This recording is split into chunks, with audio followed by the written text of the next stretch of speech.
Here's how I made this barbecue chicken bowl.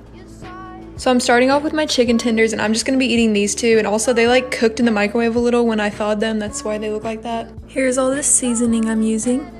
I seasoned them pretty heavily because I'm gonna be shredding them up later, but now I'm just gonna bake those at 350 until they're done. So while that's cooking, I'm gonna make the base of my bowl, and I'm gonna do spinach and some romaine lettuce. I'm just adding a little bit of lemon juice. Now I just have some black beans and corn, and I'm gonna do the same seasonings that I did on the chicken on these. Now I'm just gonna add these onto my bowl.